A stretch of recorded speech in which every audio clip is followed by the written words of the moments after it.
Welcome to the Stephen Mansfield Podcast.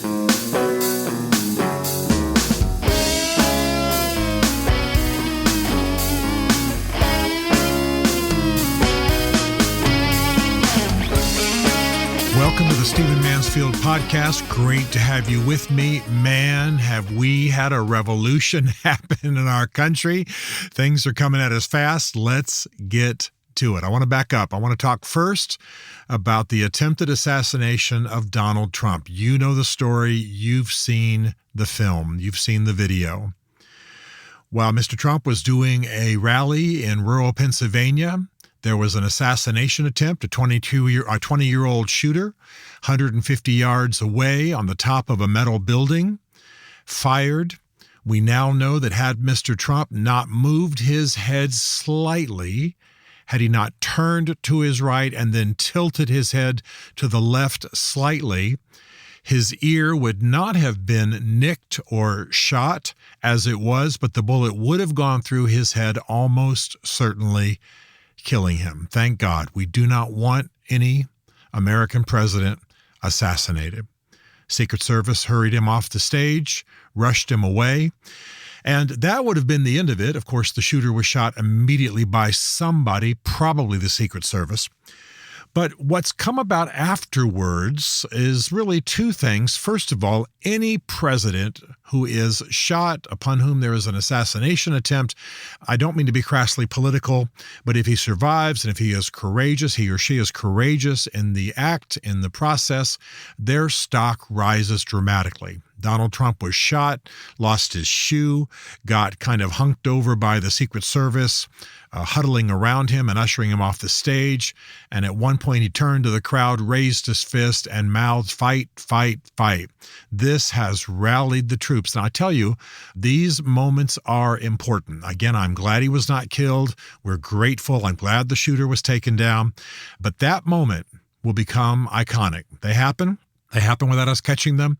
But that moment, which he could not possibly have scripted or intended to become iconic, nevertheless is. There are already posters and T-shirts, and the entire convention that happened shortly after referred to that constantly. So that moment when he defied an assassination attempt, raised his fist, and mouthed the words, "Fight, fight, fight," that has really rallied the troops. But the second thing that is important about that assassination attempt is the utter incompetence of the security services. And by that, I mean not only the Secret Service, also other kinds of federal officials around there and local law enforcement. Now, this is disturbing to me. I'm the son of an Army officer. I believe in the armed forces, all of them, not just the Army, Navy, Marines, etc., Air Force, but also Secret Service and FBI. I believe in them as noble professions. Because of the course of my life, I've had lots of friends and who are in those forces and lots of familiarity with them. I've shot with them, and I've never been in uniform of any kind or in any of those organizations, CIA, FBI, Secret Service, etc.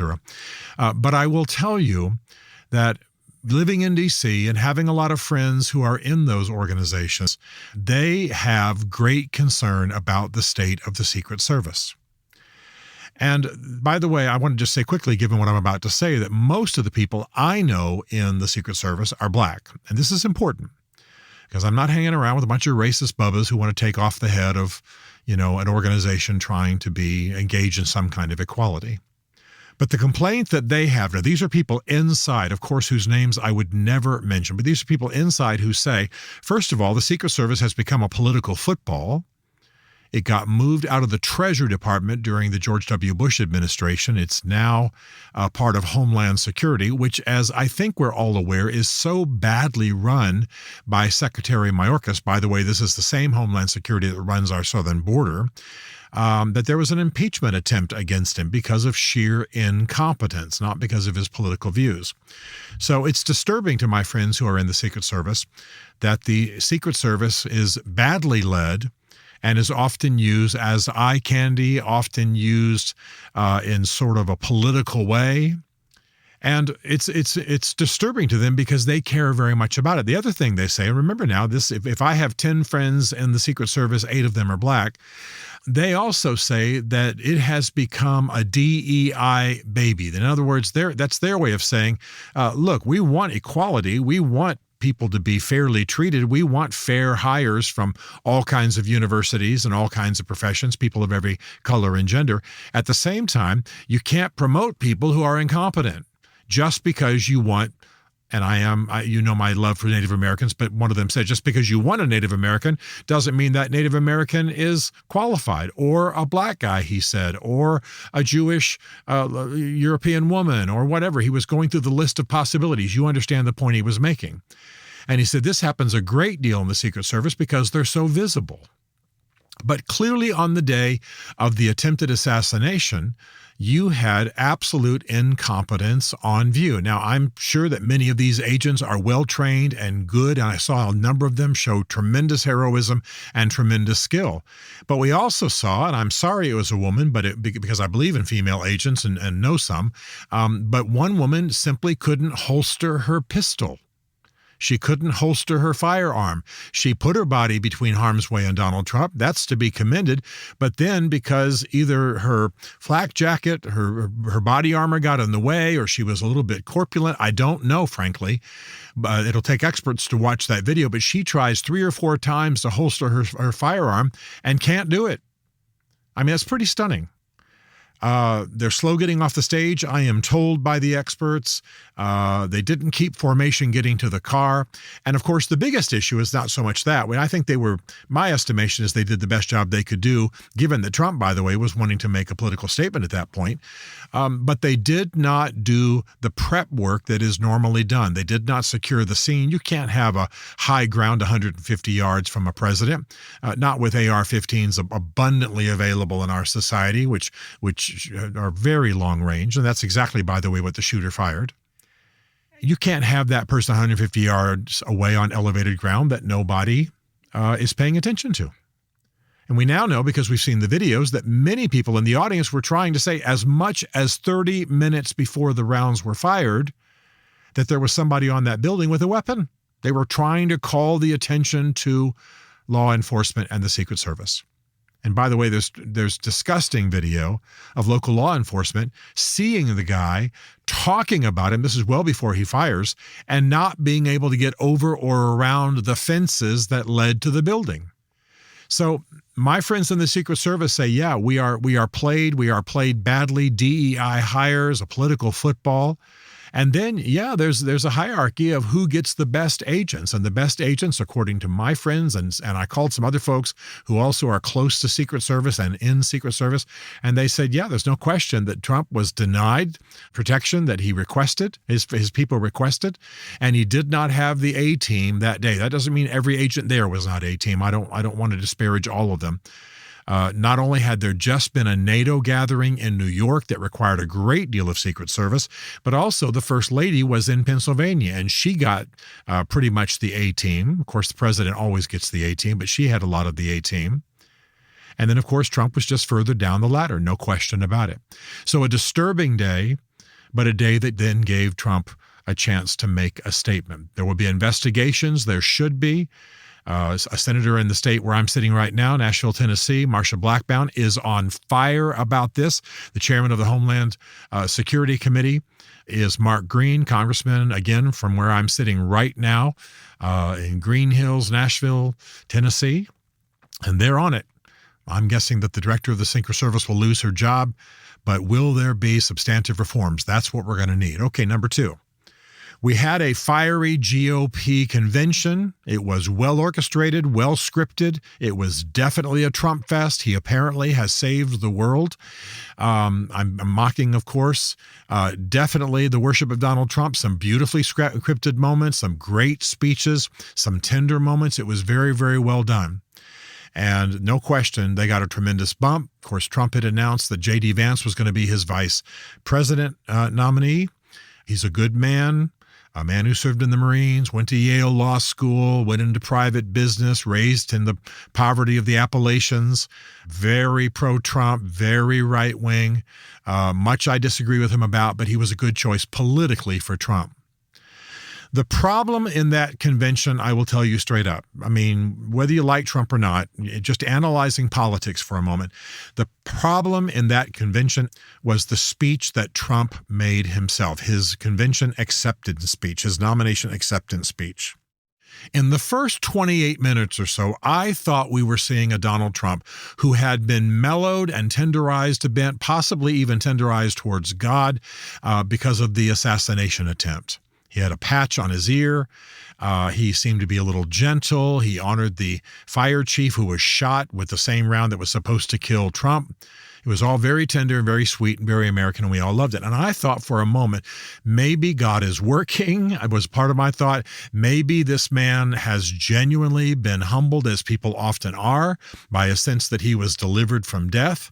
Maybe he has a renewed sense of being both a healer and passionate about restoring America, which does need to happen, whether you're MAGA or not. You know that. And after those first 28 minutes, he then gave the rest of the longest nomination acceptance speech in American history. He went off the prompters. We know when he does that because some of us actually have the speeches in advance. And he did a vain, angry rant, which was the best gift he could have given Joe Biden.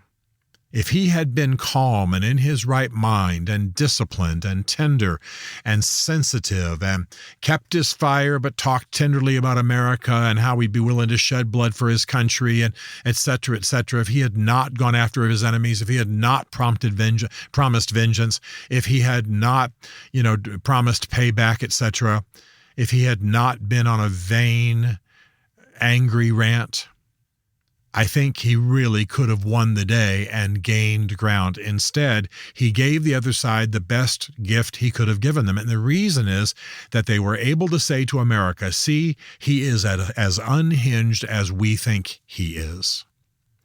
So that was the worst part of the convention. Conventions are rowdy and often drunken experiences. People are throwing things and yelling and having fun and wearing funky clothes. And there were some great speeches given. And then there was just the normal folly, Donald Trump is Jesus incarnate and all that kind of silliness that we've all learned to ignore.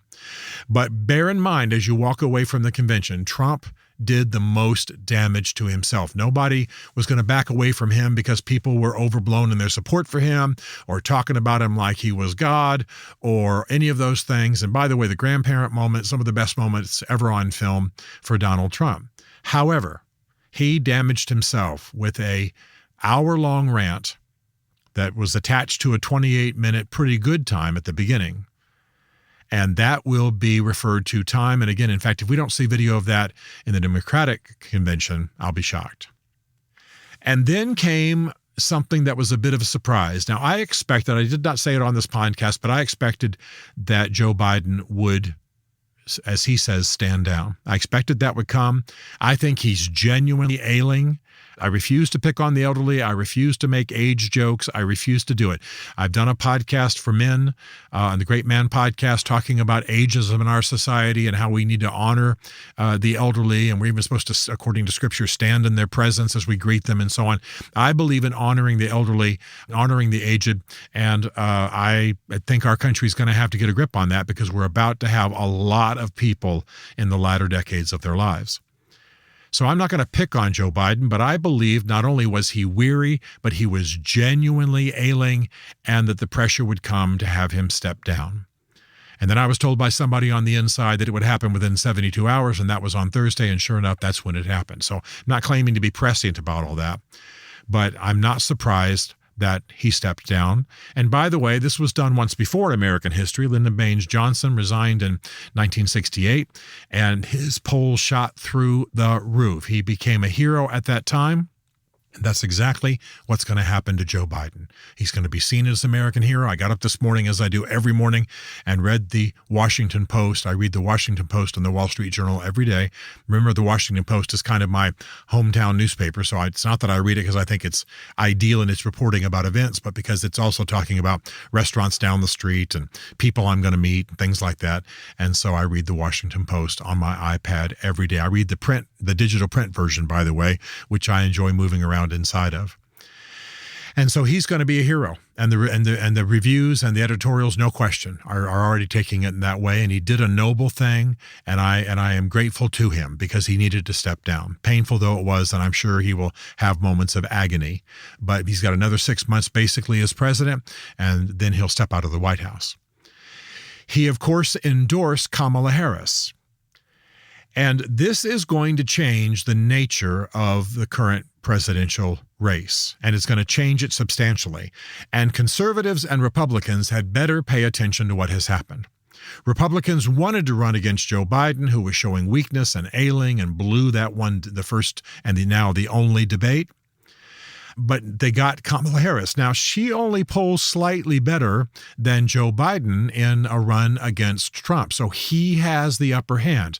But I want to warn the Republicans about something. I know that this is cackling Kamala, and that you can go on YouTube and see hours of her blowing it, going to Korea and confusing North and South Korea, and on, babbling. Nobody even understands.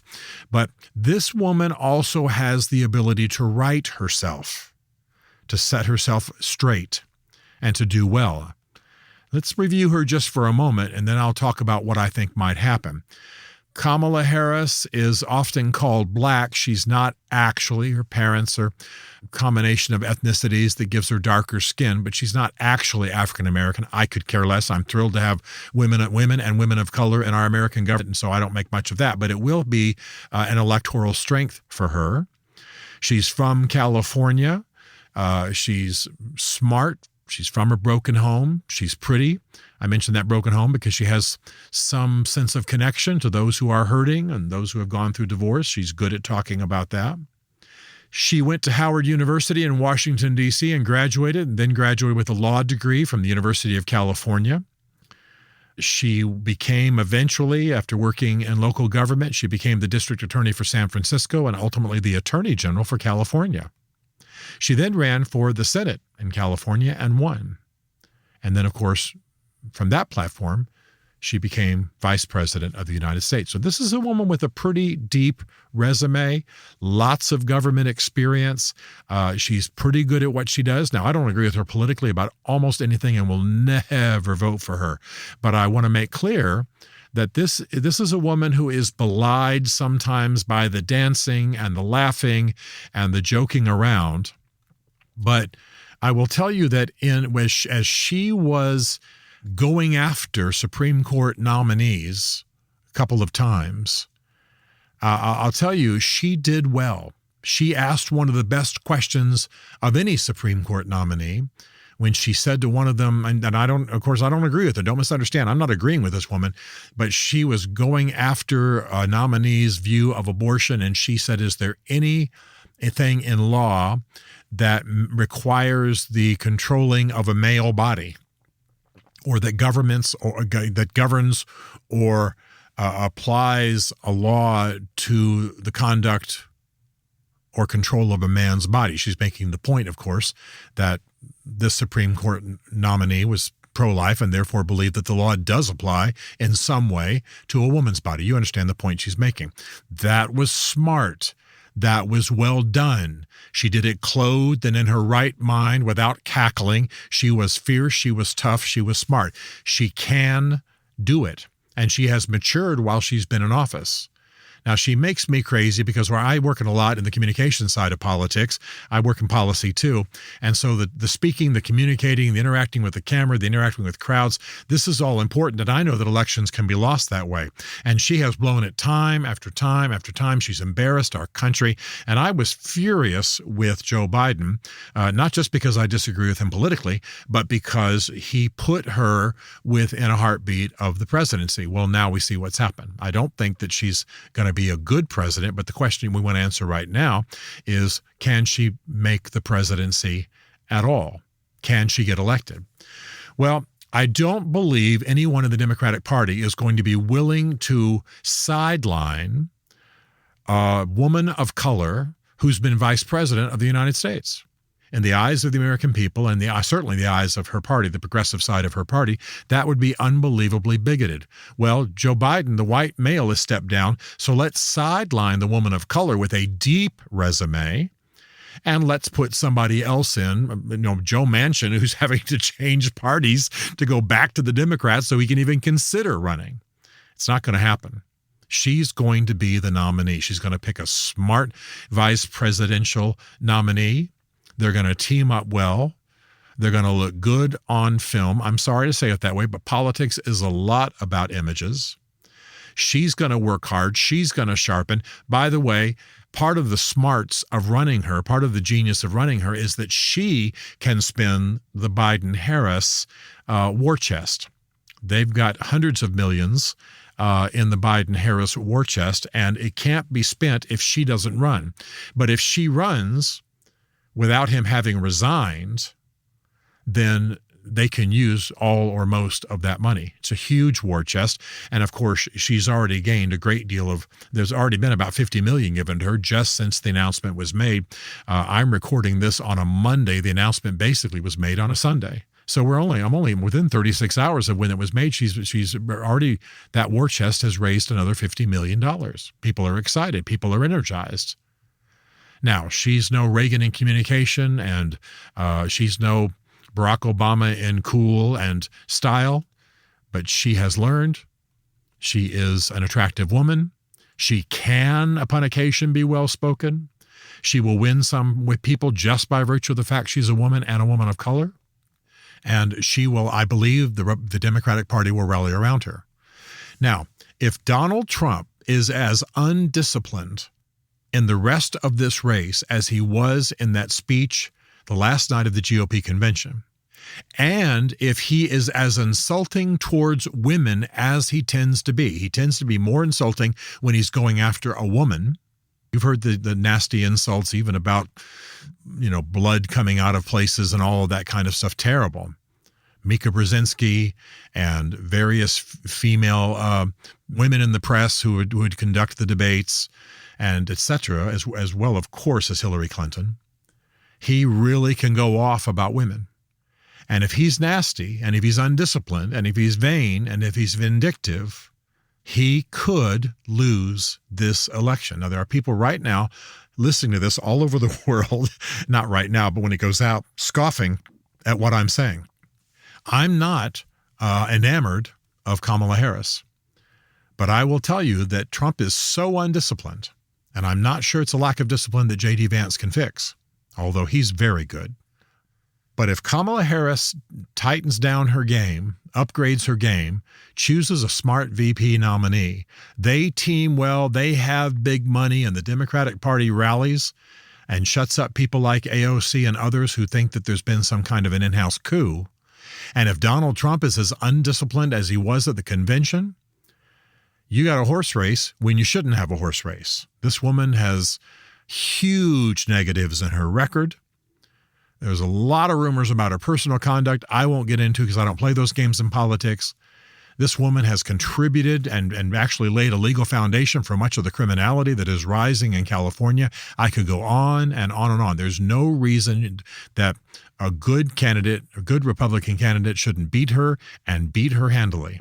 But hear me, especially my dear friends in Congress who are, and in various political roles, every kind of thing, from chief of staff and running campaigns and all types of things. Hear me. It is possible for Kamala Harris and her VP nominee to win. It will be because they run a tight, disciplined, hardworking, come-from-behind kind of campaign, what coming from behind does to a football team or a basketball team or a bunch of people who are committed to a cause.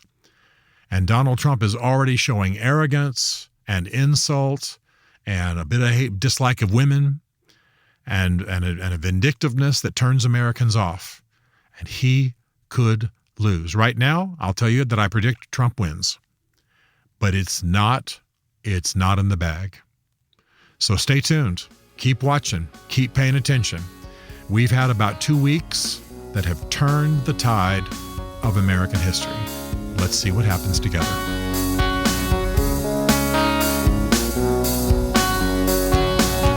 Stephen Mansfield is a New York Times best-selling author, a popular global speaker, and senior fellow for public leadership at Palm Beach Atlantic University. His groundbreaking books on faith and society include The Faith of George W. Bush, The Search for God in Guinness, Mansfield's Book of Manly Men, and Lincoln's Battle with God. Learn more at stephenmansfield.tv.